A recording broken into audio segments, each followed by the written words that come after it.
Good Morning Business, le débat. Oui, tout est de votre faute, Nicolas Dose. On va parler des retraites. Est-ce que c'est une carte blanche laissée aux partenaires sociaux ou est-ce que les dés sont pipés? On avait dit on laisse totalement le champ libre aux partenaires sociaux, puis on a une petite lettre de cadrage quand même hier soir. Moi je dis dépipé. Dépipé, franchement, quand on prend toute la séquence. Et puis je vous rappellerai d'ailleurs un précédent 2023. On n'arrête pas de dire carte blanche, à part que mercredi soir, la lettre de mission n'était pas encore envoyée. Donc, carte blanche, mais vous allez avoir une lettre de mission, on verra ce qu'il y a dedans. On parle de la page blanche, pour reprendre la formule de Madame Vautrin. Mais attention, maintenant, on sait que l'exécutif exige l'équilibre financier en 2030. Carte blanche, seulement Laurent Saint-Martin a dit qu'un retour en arrière sur les 64 ans serait une très grave erreur. Et je peux citer Éric Lombard qui donne carte blanche, bien sûr, mais en indiquant qu'il serait absurde d'abroger la réforme de 2023. Carte blanche, mais Éric Lombard a dit attention, il va falloir travailler plus. On donne la carte blanche aussi, mais on prépare à l'idée qu'il faut mettre en place un peu de capitalisation. Dixit Catherine Vautrin, Dixit Agnès, je l'appelle toujours Agnès, Astrid Panosyan-Bouvet. Et puis carte blanche, mais attention, si ça nous plaît pas, Mais c'est quand même si ça nous plaît pas, on dira que c'est un très cadré. Oui, voilà, ça peut être un échec. Souvenez-vous ce qui avait déjà été fait préalablement sur l'emploi des seniors. On avait dit échec, tout simplement parce que le gouvernement n'avait pas acheté les quelques éléments qui avaient pu être mis en avant. Donc dans ces cas-là, c'est la réforme actuelle qui sera inchangée, mais il appartiendra au Parlement de trancher l'histoire. Vous avez 2 députés sur 3 qui veulent revenir en arrière sur les 64 ans, ce qui veut dire que là, le gouvernement se retrouve devant la possibilité d'une nouvelle censure. Donc non, objectivement, les dés sont pipés, c'est clair. C'est valable dans tous les domaines. Souvenez-vous, on est en 2023. Et c'est l'époque où j'avais vu ressurgir cette fameuse formule dans la bouche de la première ministre Elisabeth Borne. Il appartiendra aux partenaires sociaux d'en décider. Phrase, elle était quasi quotidienne dans les années 2000, même avant. Elle avait complètement disparu des écrans radars. Bon, très bien, c'était sur l'assurance chômage.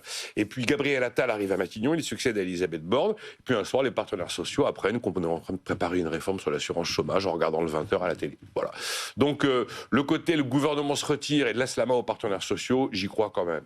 Très, très, très peu. Après, quand vous regardez quel grain à moudre il y a dans cette discussion, à part sur l'histoire de l'usure professionnelle et des droits des femmes, pas grand-chose. Pourtant, François Bayrou a même laissé entendre qu'il voulait plus du tout que le dossier soit politique et désormais que ça soit géré comme l'Agir Carco par les partenaires sociaux. C'était ce qui ressortait dans la tribune dimanche. Effectivement, c'est une histoire de partenaires sociaux. Sauf que Agir Carco, c'est un système de retraite complémentaire. Le système universel de régime général, il est quand même beaucoup plus complexe avec toute la dimension de solidarité qui n'est pas un ressort des partenaires sociaux. Jean-Marc Daniel. Oui, je serais moins pessimiste ou moins dubitatif sur ce qui peut sortir de ça. Bon, les déclarations des ministres, de toute façon, ça n'a aucune importance. Et alors, Laurent Saint-Martin, je trouve que c'est plutôt assez logique. Il était ministre du budget avant. Il ne va pas revenir en arrière sur ce qu'il a dit précédemment. Il y a quand même une cohérence qui consiste à être solidaire de ses propres déclarations. De soi-même. C'est quand même le minimum qu'on peut attendre de quelqu'un. Mais après, sur l'histoire, donc, qu'est-ce qu'on peut en attendre? On a parlé de 2023, mais il y a des exemples beaucoup plus anciens, même s'ils ne sont pas très anciens, qui ont été donc les rapports qui ont été qui ont été constitués, qui ont été rédigés autour des réformes des retraites, et notamment, je pense au célèbre rapport Charpin. Donc, Charpin était commissaire au plan, juste commissaire, il n'était pas haut commissaire, il était encore au niveau humain, et donc... Je parlais de François Bayrou, là. François Bayrou, il était haut commissaire. Tellement haut qu'on ne le voyait pas. Il était même stratosphérique. Focus, Jean-Marc, focus. Et donc, Charpin avait reçu une lettre de mission de Lionel Jospin, et quand on regarde le résultat était extrêmement intéressant, avec beaucoup de propositions, avec des avancées, avec un certain nombre de présentation par les syndicats de ce qu'ils attendaient. Donc il y avait eu quand même un vrai travail qui avait débouché sur 10 mesures, 17 mesures au total, dont 10 mesures qui étaient identifiées comme étant des mesures concrètes et qui avaient été remises au gouvernement. Donc il y avait quelque chose qui pouvait être utilisé par le gouvernement. Et là, si les partenaires sociaux jouent le jeu, ils peuvent effectivement dire voilà ce qu'on apporte, c'est le gouvernement à la fin qui peut effectivement décider, mais voilà ce que nous on apporte. Quant à l'idée de rendre le sujet, la gestion aux partenaires sociaux, je rappelle qu'avant le plan Juppé, il y a 30 ans, mais jusqu'en 1995, c'était eux qui étaient responsables de la gestion de la sécurité sociale. Et la justification du plan Juppé, c'était de dire ils n'ont pas été capables d'équilibrer les comptes, nous allons équilibrer les comptes. Raté. 30 ans après, on peut dire que le résultat n'est pas à la hauteur des espérances, des déclarations et des intentions de 1995. Et donc François Bayrou dit il faudrait peut-être renvoyer le balancier de l'autre côté, redonner un peu plus d'espace, un peu plus d'oxygène aux partenaires sociaux. Ça me paraît pas absurde. À la fin, pour conclure, je pense qu'il y a au moins une chose qui devrait ressortir de tout ça, c'est qu'on arrête les débats totalement sibyllins, pour ne pas dire totalement byzantins, sur le déficit, qu'est-ce que ça coûte, qui paie quoi. La Cour des comptes a remis un texte. Le corps avait été créé pour faire une sorte d'analyse objective partagée sur la situation financière.